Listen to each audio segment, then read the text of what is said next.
No matter what one says or believes and blames it on the current social environment, self-love or narcissism is not a phenomenon of current times. Story of Narcissus is a testament to that. Theme of this video is self-love through one's bodily image and not self-love through externalities like being someone with political power or money or influence. What is self-love? Know thyself is a philosophical dictum. A mind engaged in this curious pursuit using innate intelligence and acquired knowledge is considered healthy and even noble. On the other hand, instead of knowing thyself, if a mind engages in admiring and loving the superficiality of self, the bodily self, and ignores the more substantial inner self, then that is considered an unhealthy mind. Moderate degree of self-admiration is healthy. Mother Nature wants us to do that. It is nature's mechanism for self-preservation. But increased degree of superficial bodily self-admiration at the expense of development of other innate faculties can lead to self-obsession, which is a sign of an unhealthy mind. And if such superficial self-admiration is taken to extreme, to the verge of narcissism, it is outright harmful to others around such a mind. Such narcissism that completely disregards others is self-love. Self-love is considering oneself to be the most beautiful around. Self-love is when one's needs and desires are of utmost importance and nothing else should hinder one's pursuit of such, just because one thinks oneself to be the most beautiful. Self-love is one of the vices of the human mind and is a form of vanity. There is a thin line between self-admiration, self-obsession, and narcissism or self-love. It doesn't take much for self-admiration to turn into self-obsession. A simple reflective object like a mirror would do that. Mirror is the device of the devil. Mirror is the device of the devil, a co-culprit in the crime of vanity. Looking in the mirror just to check our appearance if we are looking socially appropriate and neat is different from looking in the mirror to admire our appearance. In the latter case, we take more time because we are absorbed in admiring ourselves, not just checking our appearance. Mirror or any reflective surface helps us look at ourselves. Had we had no access to such a device, we would have no means to affirm our own bodily image and we would have carried on with our daily lives. Apart from others' admiration of us, we would have had no other confirmation as to how we look. But that's an impossibility, as we humans would always find reflective surfaces everywhere. Story of Narcissus from Greek mythology happened because he looked at his own reflection on the surface of still water and fell in love with himself. So yes, there had always been some object through which we could look at ourselves, our bodily selves.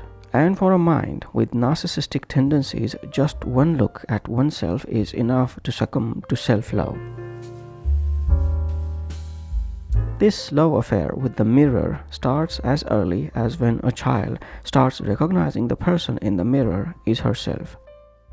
Even as a child, her mind is obsessed with her bodily reflection in the mirror, and then of course by the time the child turns youthful, this obsession gets even worse. Self-love in youth.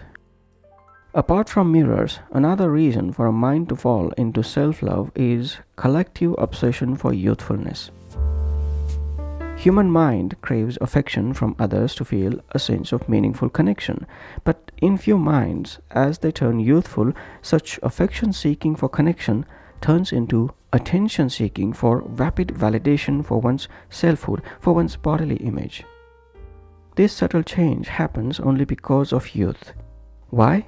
Because youthfulness is what every mind craves. Youthfulness is full of possibilities, of energy, of vigor, of vitality, of beauty, of pleasures. In short, the best that life has to offer. It is obvious then that such a youthful mind would want to maximize all these for oneself only. Hence extreme self-absorption to fulfill that youthful potential.